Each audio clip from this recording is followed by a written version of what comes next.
All right, good evening, everyone, and thank you for joining us tonight for our Meet the Teacher virtual event. We're very thankful to be having you here with us, just about 1 week out from our initial application window closing. We've been thrilled to see the excitement within the community, and the numbers of students who have already enrolled. Right now, we are sitting with just approximately about 20 seats remaining for each of the grade levels in sixth, seventh, and eighth grade. And so I'm guessing many of you are families who are joining us after enrolling and excited to meet some of our teaching staff that will be serving your students for the upcoming year. A very exciting night for us. My name is Justin Blitz. I am honored to be the principal here at Cedar Rapids Prep.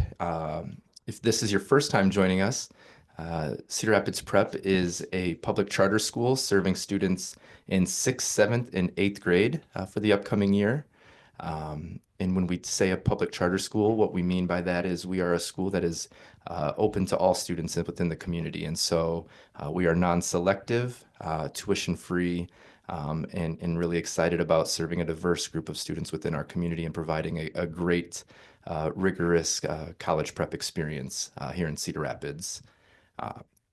For tonight, we know how important it is for families to feel connected, and we believe that's one of our strengths here at Cedar Rapids Prep, providing a really tight-knit community that emphasizes community and relationships. So joining us tonight, we're going to have a couple members from our teaching staff as well as a couple members from our administrative team who are going to be talking about their experiences, their beliefs around education, and why they're so excited to be part of this founding Cedar Rapids Prep team. So we're going to start tonight with two teachers joining us who are new to our group, both teaching math and coming from different places with different experiences, but both with a tremendous track record of success from everywhere they've been.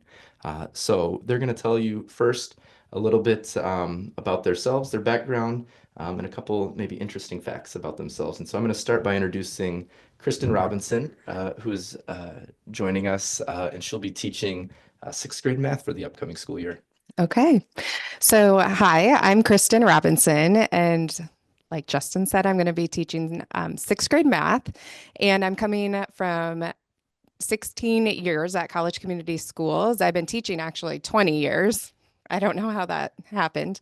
So, I previously was in Illinois teaching prior to coming to college community. I have been an instructional coach for 10 years, otherwise teaching fifth and sixth grade math and science and social studies. So a lot of different things. I live in Mount Vernon and I have three kids, a junior in high school, an eighth grader, and a first grader. So we have a little bit of everything going on at our house, and we're quite busy, but all fun things. And next up, we have Michael Dawes, who's also going to be teaching math, and he'll be supporting students in both seventh and eighth grade for the upcoming school year. And I'll let him tell a little bit about himself. Hi, Michael Dawes, born and raised in Cedar Rapids. A little hiatus there for a while, but grew up on the southwest, northwest side. I've got two beautiful daughters, Mila and Luna, one in fourth grade, one in second grade. My teaching background started at Regis for a couple years, eighth grade math there and algebra, and then moved abroad and taught overseas at an international school for 7 years in Serbia. After that, came back and taught at McKinley for a few years online during COVID. Then I moved to the district office and taught and I worked with the 6th through 12th math teachers in the district, and then over to Roosevelt. And then now happy to make my way over here. And fun fact, I guess, I once was casted to be a bounty hunter in a zombie movie when I was living in Serbia, but I didn't get to do it because I missed too much time. That is a very interesting fact. Thank you for sharing that with us, Michael. So one thing I've noticed as we were going through the process of bringing you both here to Cedar Rapids Prep and getting to know you guys over the last month or so is you both have been in your previous positions for an extended period of time and experienced a lot of success. You both, that's the one thing that jumped off the page right away is you've had success in every stop you've been on. What inspired you to make the change and join the Cedar Rapids Prep team? I was really excited. I think a lot of the values align in terms of relationships with families, the high expectations, something that really aligns with the way I've kind of been all along. So it's nice to be able to support kids in ways that align with all the values that I have, and be able to be there for them, and just be able to jump on the team and everybody be like-minded, tight-knit community, and just give kids a different opportunity. Yeah, I agree with all of that. It jumped off the page when it says joy and excellence, and just being in a place where students can experience the joy of learning, and the excitement of learning, and providing that for students every day is just really an exciting thing. And being with like-minded people and having that community and tight-knit feeling is really exciting. Awesome. Thank you both. That's really nice to hear.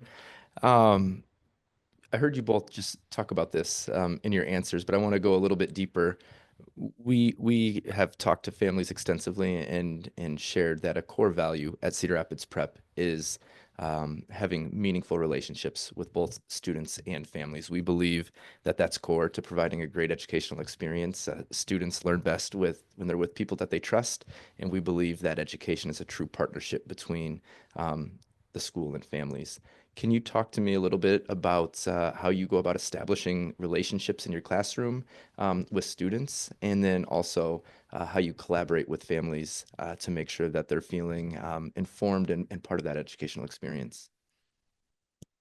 Yeah, I think it's really important at the beginning of the year for students to see you as a person, as a teacher, and you get to know them. There's certain questions you can ask their favorite color, but it doesn't get as much to the core. So that whole iceberg analogy, that you can see some things, but there's so much more to a person underneath that you can't see. So I've had for the last few years a questionnaire that I kind of gave and asked some of the deeper questions of when you look in the mirror, what do you want to see? Um, what do you see now?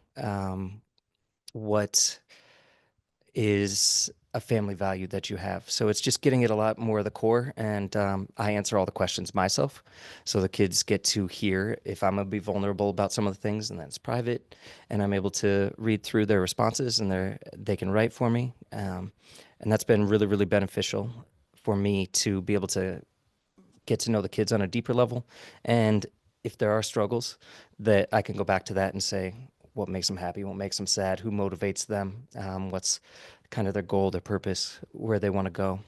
Um, and then in terms of families and relationships, online during COVID, everybody was so disconnected. And some of the family partnerships and relationships, I think, were some of the most important things.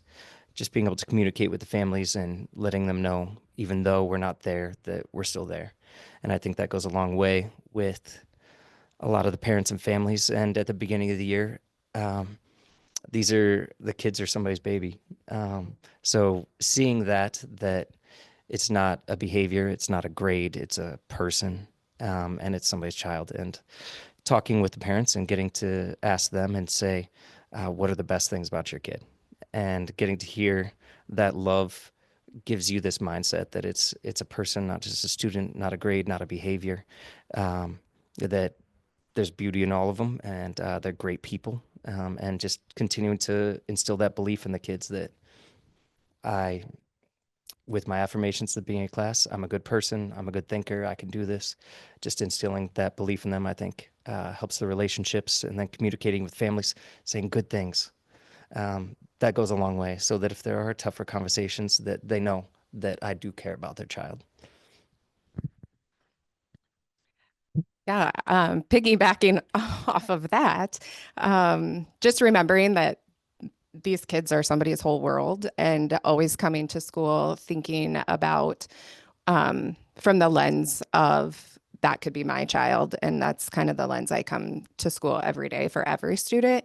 And then also with the questionnaire, I also like to send one out to the parents at the beginning of the year to kind of get a feel for what their goals are for their child and some of those tougher questions that you can't necessarily get in a quick conversation, but maybe there's things that they want to share that they can put into writing and have that for down the road when things are tough or things are hard, so that you have that background on students is just really helpful. So having the perspective from the family and the perspective from the kid is really helpful. And then in the classroom, just building that positive community and just making sure that everybody feels valued and heard and that they know that they're an important piece and that when they're not there, then the classroom's not whole.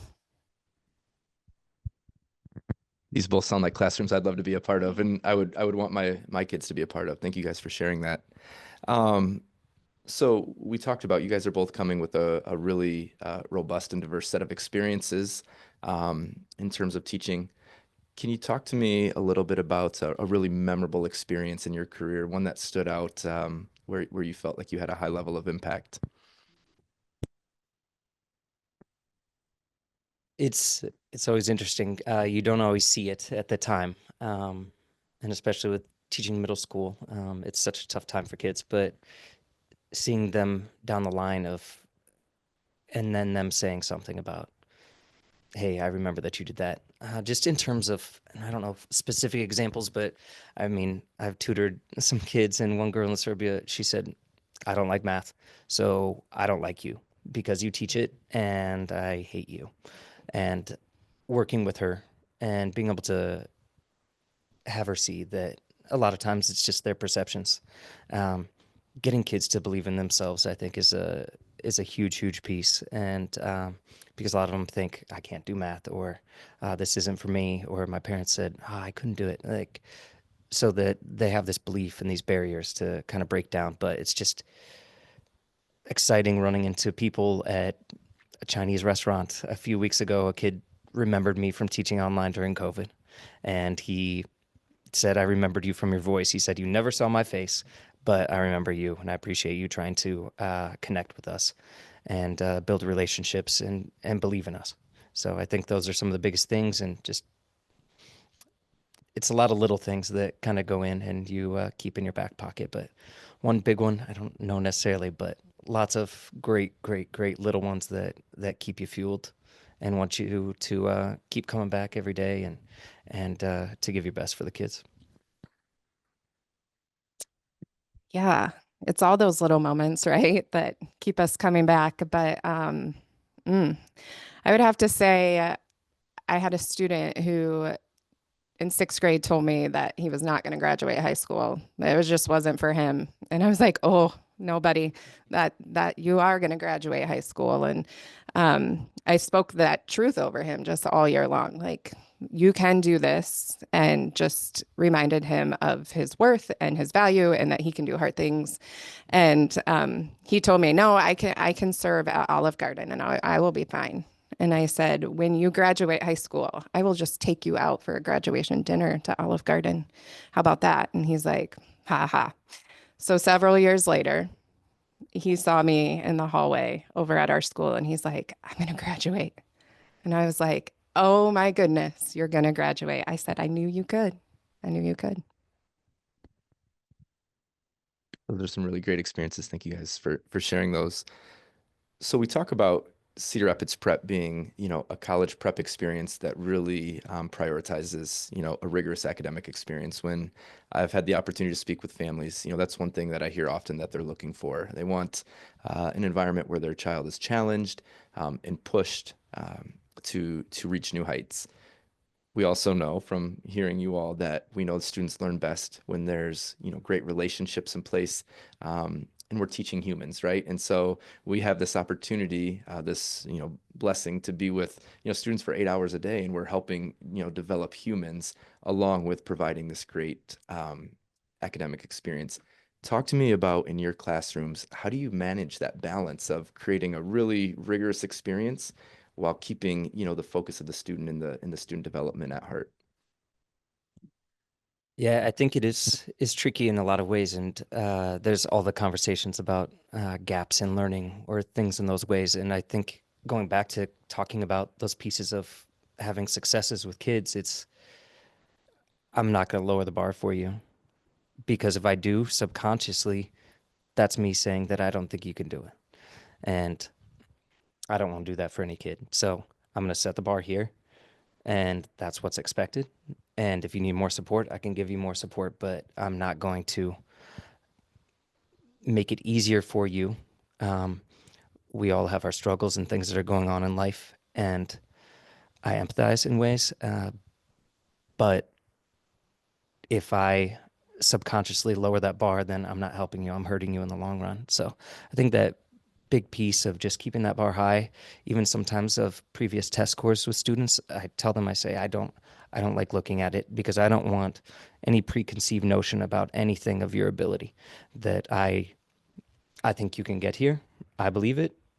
And we just keep saying that every day until hopefully they start to believe it and everything goes through as well. But keeping that bar high, but also letting them know that you do believe in them and that even if they don't think that they can do it yet, that you do. So hopefully just hearing that constant message.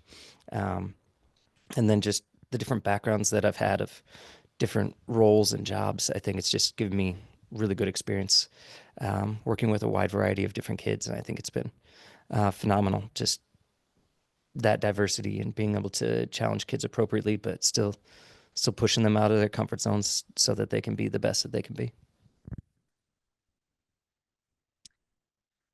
I always remind students that learning's messy and that it's you're going to make mistakes. And so that idea that you have to be okay with the mess and that it's okay to make mistakes, that it's okay to not, you know, have the right answer, and that it's all about the process of learning. And so just reminding students that learning's a process. And when you're in the mess of learning, it can feel frustrating. It can feel overwhelming. It can, like, that's a normal human feeling that even we feel as adults. And so being really like transparent with kids that that's a normal thing to feel, but that we can't stay in the mess. Like we eventually have to work through it. But again, not lowering that bar, and that sometimes we need more support to get to where we're going. But that we can all get there, and having that belief in them. So I just have one final question for you both, and this has been, really exciting to just hear the passion coming through that you all have for teaching. And I'm sure if you're on the other end here as a parent, you got to be really fired up to know that you two will be supporting the students on their math journey. So again, I'm going to go back to your record of success because that's something that is evident with both of you. Um, that doesn't happen by accident. Math is a hard subject, right? And we see across the nation, math is an area that students are struggling in, but yet you both have found ways to really help students thrive. Talk to me a little bit about your teaching style. How do you go about getting through to students in such a difficult area that many others struggle with? I'm a realist. I always tell the kids at the beginning of the school year, I say, I'm not a math person who teaches. I'm a person who teaches math, or a teacher that teaches math. I just love teaching, and just getting across those ideas with them that, hey, I'm a realist. I don't think that you're going to use all of these things every day, but the skills that math teaches you, no matter what you decide to do in life, you need to be able to organize your thoughts and ideas, communicate yourself clearly, struggle through stuff. Um, and my style, I found a video at the beginning of the school year and I show it day one, and it just epitomizes me and my style in so many ways. And the guy just talks about his style as a teacher, and it aligns so well. But just that aspect, I'm not going to make quitting easy for you. That I tell the kids there's a lot of different ways of quitting, and I'm not going to let you. So we may have some of our tough days, and I'm going to push you, but it's because I care about you. So tough love is still love, but kids know that next day, even if we have a tough day, he's not going to give up on me, and the next day starts fresh. So just from those standpoints, Um, they see that I'm there. And for many kids, that trust takes a while. But as long as I keep showing up and letting them know I'm not going to make it easy for you to quit because I care about you, want you to be your best. And I'm going to keep being here every day, greeting you, saying hi. And that accountability is key. We don't like it, but we need it. As adults, and we don't like it as well, even, but it's important. And so holding the kids accountable and, hey, I'm going to have you stay after. We're going to work on this because I know you can, and I don't want you falling behind. So I care about you enough to not let you fail. So. Yeah, one thing we know about sixth graders is that they like to talk. So I would say if you were to walk into my classroom, you would see a lot of collaboration.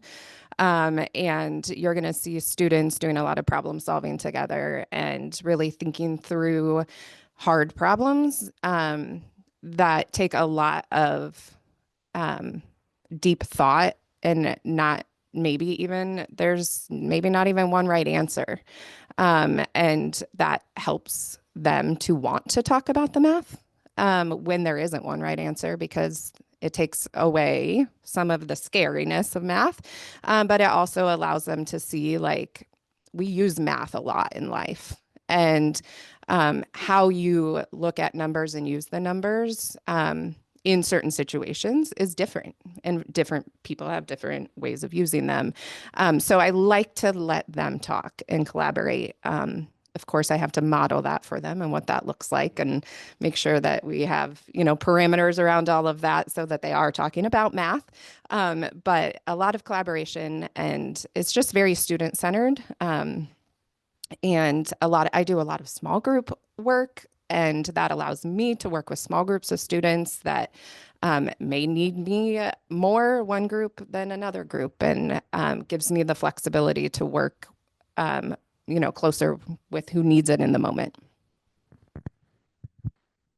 Well, I really appreciate you both sharing your experiences. We're just thrilled and feel so fortunate to have you both joining the team. We know that students are going to accomplish great things with you leading these classrooms. So thank you so much for sharing your experiences. At this time, we are going to shift from kind of focusing on a classroom level experience with some of the teachers on our team to more of a global experience by bringing in a couple folks from our admin team. So I'm going to give you all the opportunity to step out, and we're going to invite Abby Turley in, who will be our Dean of Operations, and Vicki Lubeck, who is going to be our Dean of Academics. And they're going to talk a little bit about a global perspective and a system perspective at Cedar Rapids Prep. While we're shifting the folks in and out, I just kind of want to remind everybody that our application process is still open, although the seats are getting more and more limited. Like I said, we have about 20 slots in 6th, 7th, and 8th grade remaining. So if Cedar Rapids Prep is something you're interested in, or you know somebody who's interested, please encourage them to reach out via email or visit our website and fill out that application that is still available, but spots are going quickly. So we're really excited to round out our first class and welcome our students in. But now we're excited to welcome in, like I said, Abby Turley, Dean of Operations, and Vicki Lubeck, Dean of Academics. And I'm just going to invite you to kind of both start with the first question that we shared with Michael and Kristen, and just talk a little bit about what inspired you to join the team here at Cedar Rapids Prep, and what are you most excited about? I'm Abby Turley. I'm the Dean of Operations. When I heard about Cedar Rapids Prep, it's something that obviously we don't have a ton of here in Iowa. And so the newness really intrigued me to get to be a part of something that hasn't otherwise existed around here. And to get to do it with a team of people who cohesively have kind of the same idea of like, we can build something that's really impressive. The idea of high academic standards. I am a person where my bar is always right here. And I don't give up on kids very easily. I have pretty high standards. And so to have a school full of people, teachers, families, students who all kind of see that same vision was really intriguing for me. Hi, I'm Vicki Lubeck. I'm the Dean of Academics, and something that really connected me, as you can imagine, focusing on academics, it's that excellence for me. I love data. I love seeing students, whether they are coming to me on grade level, above grade level, below grade level, seeing that growth in each and every one of them, and knowing that here at Cedar Rapids Prep, that's exactly what we're focusing on. Something that also pulled me in is that tight-knit community. We're building something here where everybody belongs and everybody knows who you are. Not just, hey, you're part of our school. You actually matter. We know your name. We know what makes you you. And that's that feeling of home, a big feeling of community. And that really pulled me in as well. Thank you both. Vicky, this next question is going to be tailored for you a little bit as the Dean of Academics. I've had the pleasure and opportunity to see you both in a classroom setting, supporting students and some of the great innovative techniques and strategies that you've used to, really help students soar.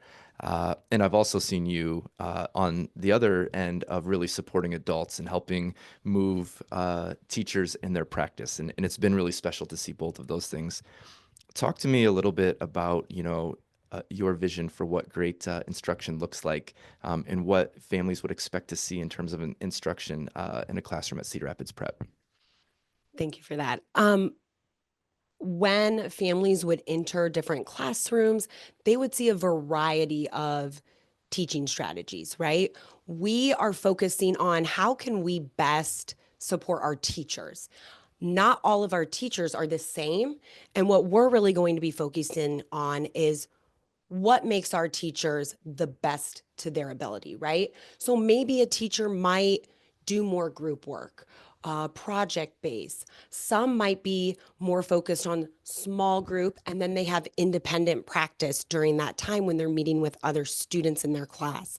What we want to do, and what I will do specifically, is make sure I am building those relationships with each and every one of our amazing staff members here so that I know what makes them tick and what's going to make them strive. Because when our teachers are our best, our students are going to have that opportunity for the success as well.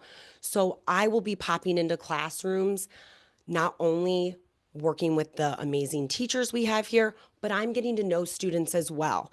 Not only am I going to be checking in with teachers, I want to know, how do these kids feel like their class is going? What are things that they like? What do they prefer? I want to give them a voice so that I can hear and see, what should we do? Maybe we didn't think of that. Now I'll sit down with various teachers and we'll come up with the best plan to meet all of our students here at Cedar Rapids Prep. Thanks, Vicky. Very exciting. Abby, this one's for you. And I would say, in my experience, and we've had the pleasure of knowing each other for a while now, you are one of the most organized people that I think I've ever met. And I love how your brain is able to take, these complex topics and really operationalize things. When I think of this Dean of Operations role, I can't imagine a better fit.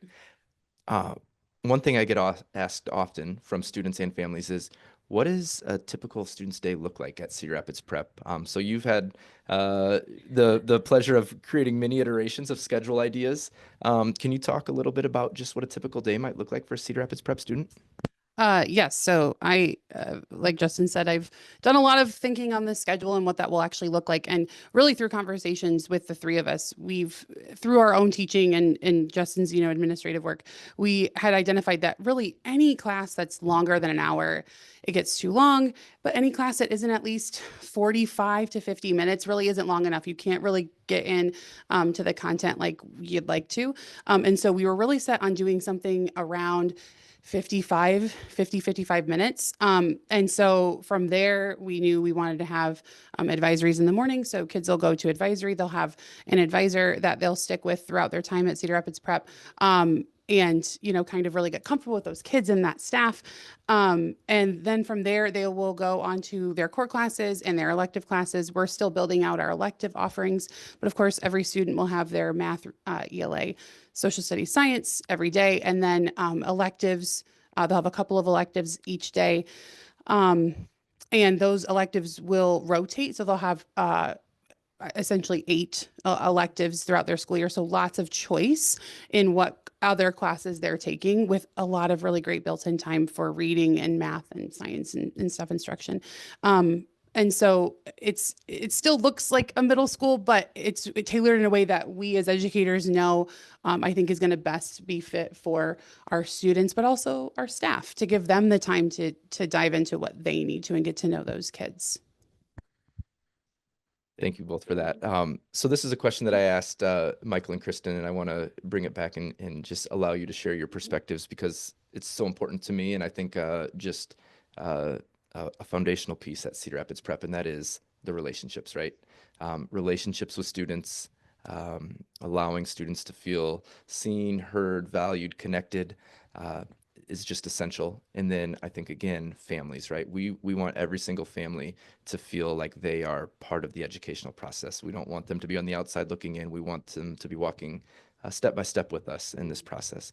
Talk to me a little bit from both of your lenses around how you have and how you plan to go about building those really strong, authentic relationships with both students and families.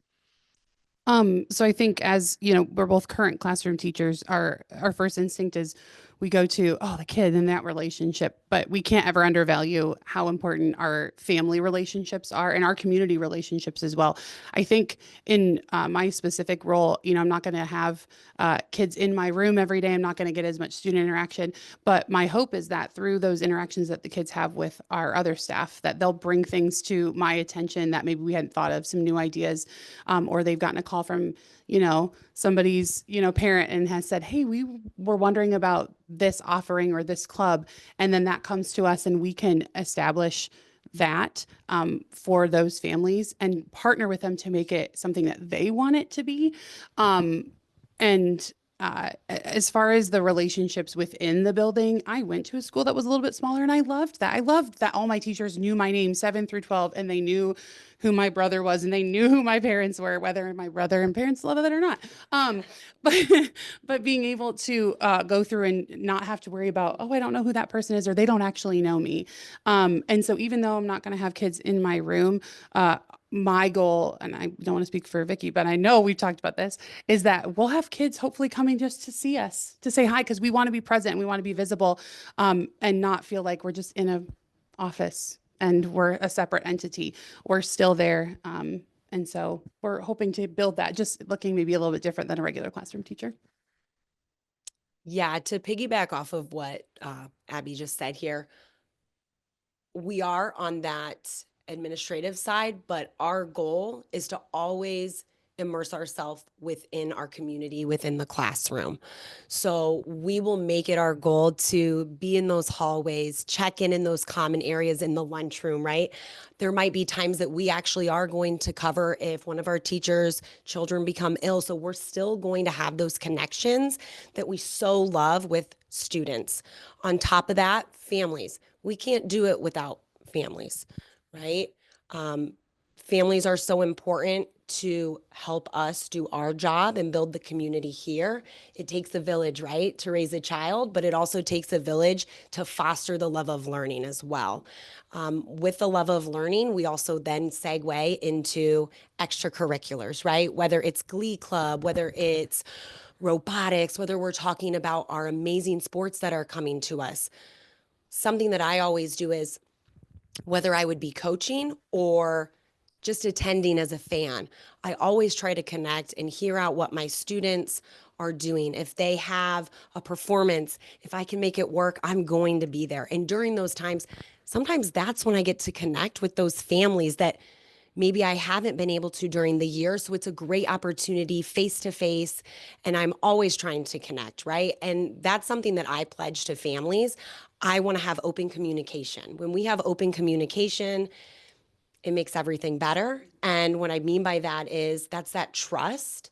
Vulnerability is there, as well as fostering that community that is going to be so enjoyable, not only for staff, students, but ultimately parents. I am a parent of 2 young kids, and that's all I want, right? When I send them out that door, I want to know that when I'm not there to watch them, the people within that school are there to take care of them. And that's exactly what we're going to do here at Cedar Rapids Prep. I love that. Thank you so much for sharing that. So I'm going to ask you all one last question, and then we're going to turn it over to the audience to get to answer some questions and make sure that we're getting all the information out that they need. So similar to Michael and Kristen, I talked about their track record of success.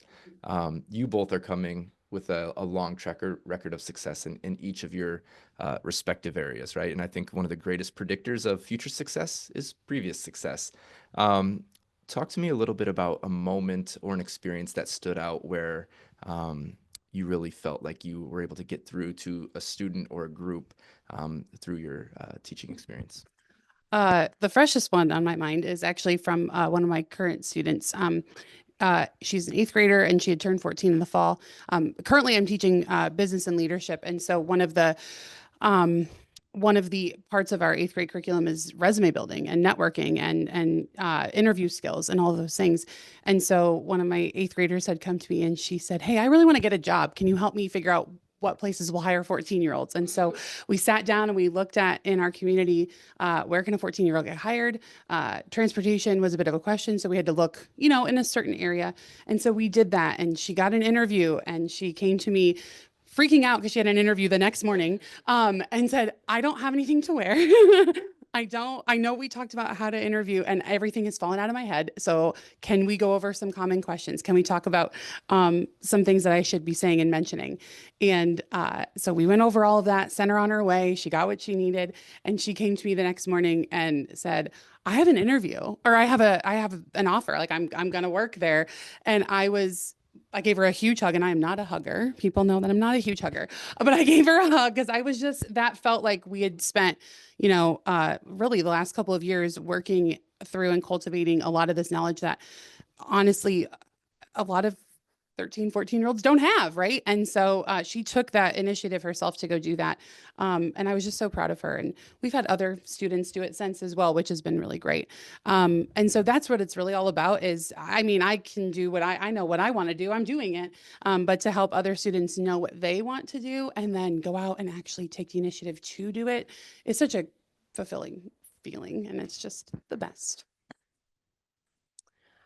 Something for me, I've been in various buildings and it doesn't matter what building I've been in.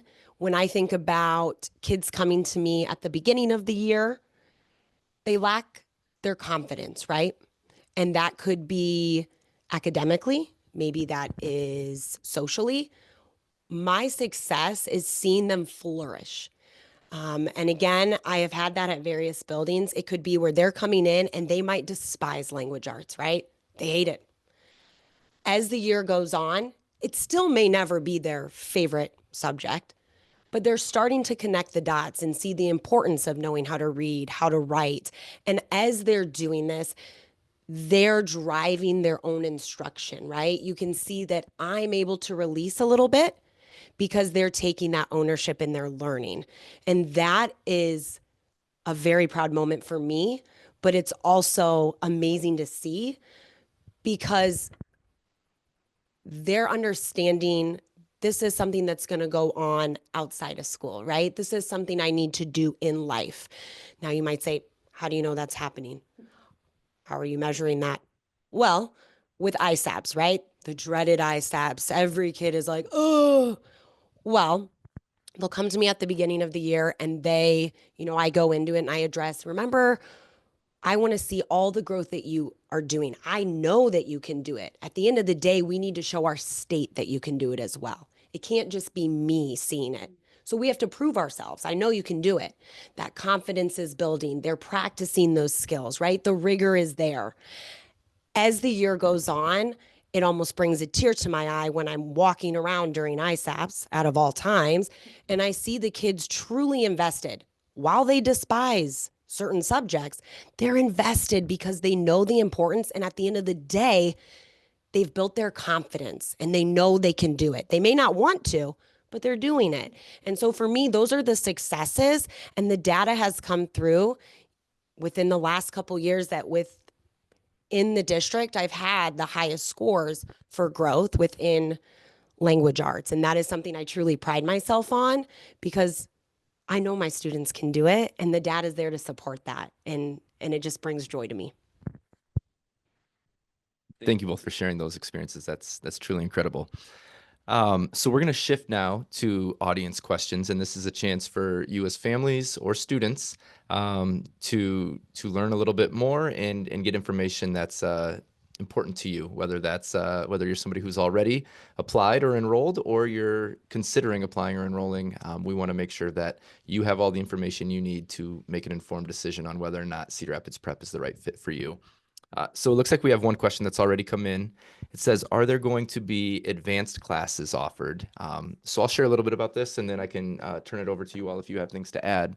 But I would say yes, first and foremost, absolutely. And so this whole process starts with the enrollment process. And part of the enrollment process will be students doing some general diagnostic testing as they enter into Cedar Rapids Prep, so we have a true understanding of where students are. We want to make sure that the educational experience is tailored to individual student needs, and it's not just a one-size-fits-all approach. Some students might be ahead of grade level in terms of grade level standards, and we're going to make sure that those students are pushed and challenged and getting content and support that aligns with where they currently are performing. We're not just going to ask them to, just take out a book and free read because you already know this material. We know that that's not helpful. Similarly, we know that students might have some gaps in some certain areas. We all have our strengths and we all have our opportunities for growth. So we want to know specifically what those gaps might be, and then we want to provide the necessary supports to make sure that students are getting what they need. All of that in service of knowing that we are providing a college prep experience, and we're going to ensure that every single student that graduates from Cedar Rapids Prep is leaving with at least 2 acceptance letters to best fit colleges. And so making sure that they're academically prepared is a key component of that. And that starts with offering courses that fit. So I fully anticipate next year with 8th grade, students will have the opportunity to take advanced courses that they would be eligible to earn high school credit for. So students will have the opportunity to take Algebra 1 as an 8th grader and earn that math credit. Similarly with science and other course offerings, students will have that opportunity to start on that path where they are accelerating towards being able to take more AP courses, college courses in their future that set them up for a future of success. Do you all have anything to add to that? Okay, perfect. The next question, it looks like, is centered around elective courses. I'll let you guys kind of start, maybe talk about some of the elective course offerings, and then I'll add if there's additional things that come up. So as we've been looking at the schedule and identifying kind of what things we would like to offer, we know that STEM is going to be incredibly important. So I know Justin has talked about this before, but very committed to things in relation to engineering and programming, as well as health sciences too. We're looking at potentially adding some other like language offerings and writing offerings and stuff like that as well. Yeah, more of the creative side of that.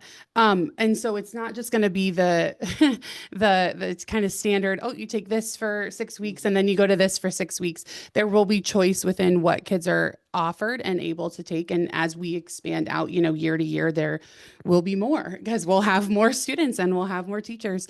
And so really no 2 years will kind of look the same as far as what's offered. So there's going to be a lot of variety, which I'm really excited about. Thank you for sharing that, Abby. And I agree.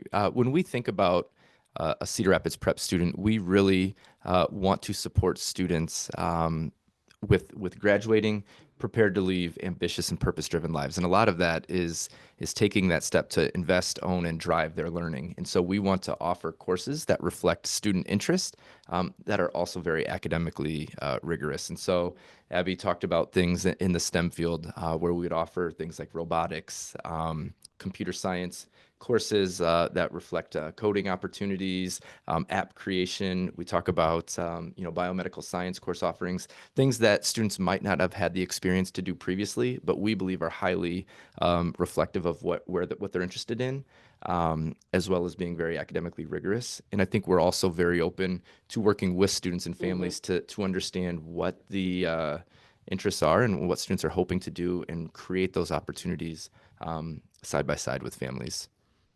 We are also providing opportunities where we will have a space that is focused within nature, an outdoor classroom. And I think that is something that currently you don't see a lot in the typical educational field. So that is something where we know we have a lot of students that are invested, right? They love the sciences. We're focusing on that and making sure we can bring the nature aspect to them. Great. We have another question. It says, hello, will there be an IEP program at the school? So absolutely. As a public school, we are committed to serving all students from various backgrounds with various needs. We want our school to truly reflect the Cedar Rapids community. And we know that some students may need some additional supports, as we talked about previously, in ensuring that we're helping close those gaps academically. And so we will have special education teachers on staff. We will be hiring appropriately based on the student needs that come through in enrollment. And we'll want to work collaboratively with families to ensure that we know what each and every student needs, so we're getting the right supports in place so those students can flourish. Correct. So every student is going to have that opportunity for success. And again, that's what's wonderful, is that we are going to have those one-on-one conversations with families to make sure we can best serve your child or children, depending how many are coming here. And everybody is welcome here. So we want to make sure to meet those needs for all of our students. And that's exactly what we're going to do. All right. The next question I'm seeing is, will there be opportunities to connect with other CR Prep families before the new school year? What a great question. Yeah, when we talk Great about question. relationships, we've really focused on our role in cultivating relationships with families and students. But I do think it's so important that the families feel connected with each other, and it truly does feel like a community. And we do anticipate that. One thing that we're excited about is once we're really finished with enrolling students, we're going to start offering opportunities for students to connect immediately. We've discussed and been in conversations with folks in different areas like the trampoline park, having students on campus throughout the spring and summer for different camp opportunities, but as many opportunities as we can to get students on campus connecting with each other, so that first day of school is not so anxiety inducing, where students can already have familiar faces that they're recognizing. They've had opportunities to connect and get to know each other. We think that's really important, and I think this question demonstrates that doing that similar thing with families will be important. So making sure that when we're having these events, that families are invited and encouraged to participate. Along with, we will be having several different committees that families can be a part of, and so getting those up and running early. Again, we don't want Cedar Rapids Prep to feel like a school where we're doing things to people. We want Cedar Rapids Prep to feel like a school where we're doing things in collaboration with folks, and that is co-creating with families and co-creating with students. And so the more opportunities for folks to get in early and join us in that process, the better. It was well said. Yes.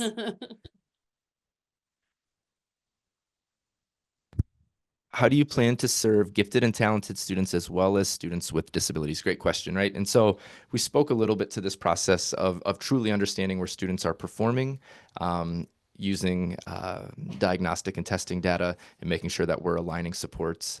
We will do this through different course offerings, and so we plan to staff with staff members who can serve students who may need extra supports or are served with an IEP. We also plan to staff with teachers who will be able to focus on and provide opportunities for students who are performing above grade level and might need some additional opportunities. And so I think this is all about, again, knowing our students, knowing our families, where they're performing, and then making sure that those students are getting what they need. Every student in our community will be paired with an advisor, and they'll start their day every morning with that advisor. That'll be a small group, a really tight-knit community, and that advisor will stay with that student over their 3 years throughout the course of middle school. As we're opening as a 6th, 7th, and 8th grade school. And then as we open as a high school, they'll also have an advisor that will travel with them through that high school experience. But that will be one of the key roles of that advisor, is to make sure that they truly understand not only where that student's performing, but what they're interested in, and then helping set up that academic experience, schedule, opportunities, all of those things, to make sure that students are getting what they need. And so we plan to offer a wide range of opportunities that really fit individual student need. So correct. Just how important it is to meet our students who have IEPs. It's extremely important to also provide enrichment opportunities for those students who need a little bit more.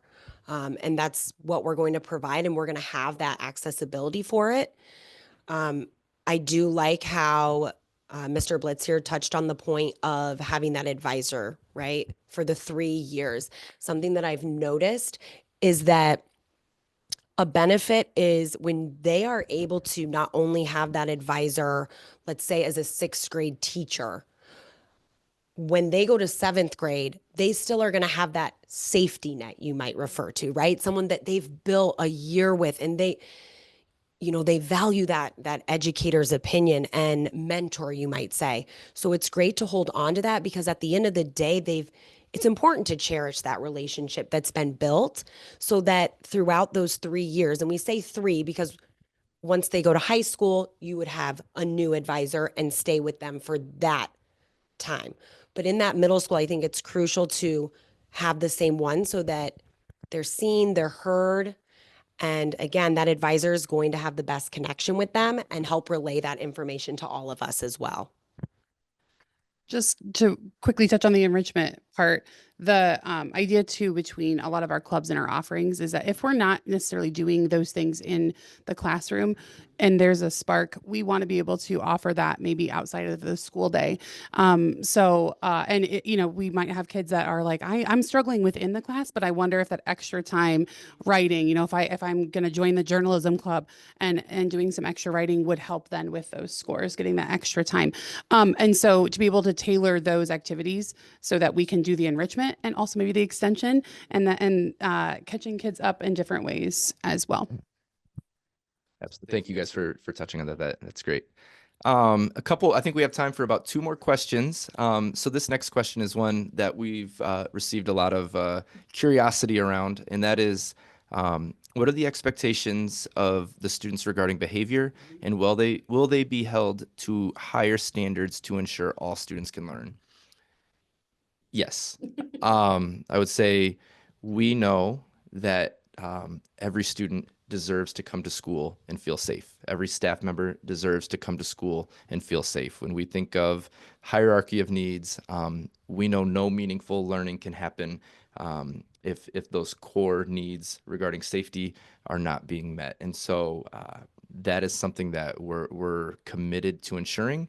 And we also know, as a college prep school providing a really rigorous academic experience, we know that we have to maximize every instructional minute. Now, we're working with 12 and 13-year-old students. We know that students are going to make mistakes, right? And we all learn from those mistakes. And we want to provide a high level of supports and help students, learn and grow and identify how to navigate different experiences. However, that bar regarding safety, we talked about never lowering the bar. That bar regarding safety is one that we're never willing to waver on. What we won't ever tolerate or accept is a family saying, my child doesn't want to come to school because they're anxious because of unsafe behaviors that are taking place. That's not acceptable to us, and that's a line that we're not willing to cross. And so I think when we enroll a student and we work with the family, we're making a commitment, and we know the trust that families are putting in us to support their child. And it is our responsibility to ensure that every student feels safe when they come to school and supported and has the opportunity to learn in a distraction-free environment. And every family feels safe when they're dropping their child off each morning. And so that is truly our commitment. I was just going to touch on from a organizational and operational standpoint, right? When we look at our day and we look at our spaces, we are trying to ensure that we are making the most of our students' days so that they don't have a ton of that time, right, to kind of engage in some of those behaviors that we know happen. That's not to say they don't ever have free time or can't interact with their friends, but we're making the most of those moments from an academic standpoint, right? We want it to be highly engaging because we know that engaged students are not engaging in the behaviors we don't want to see. They're engaging in the ones we do. And so by putting some of those systems and those standards in place, that will cut back on a lot of, I think, the concerns that we as educators or that families have too of, some of those unsafe behaviors. So. All right. And I think our last question for the evening says, are you going to use the grading system we all grew up on or the newer way they do it now? So I'm going to take a reach and say that we're probably referring to a more traditional A, B, C grading system versus a standards-based grading system. And at Cedar Rapids Prep, in grades 6 through 12, we will be using a more traditional grading system, an A, B, C grading system, rather than a standards based 1, 2, 3, 4, or yes, other maybe systems that are being utilized currently across the community. And so I think that addresses that question. I hope that's what that user was hoping to get from that question. But I want to just wrap up with sharing that we're very thankful that you joined us tonight. I hope this was a helpful experience getting to meet a couple of our teachers and a couple of our admin.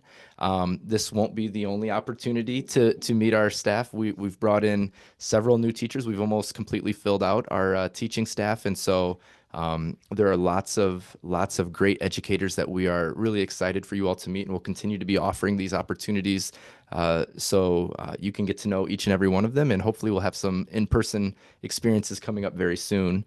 For those of you who have already applied, you should have received an acceptance email, hopefully at this point, with directions for enrollment. If you have not received that, please reach out to me and we'll be happy to support you in that process. But we've loved seeing those enrollment forms coming through and just each day building that excitement to the first day of school next year. Again, we have a few limited spots remaining, about 20 in each grade. So if you're on the fence and curious, or if you know somebody who's considering applying, please encourage them to do that quickly. I'm available to sit down and meet with anyone who has specific questions. I know we weren't able to get through all the questions tonight, so I'm happy to hop on a call or set up an individual meeting to get those questions answered and help you identify if Cedar Rapids Prep is the right fit for you and your family. But at this moment, again, thank you very much for joining us, and we look forward to talking to you all soon. Have a great night.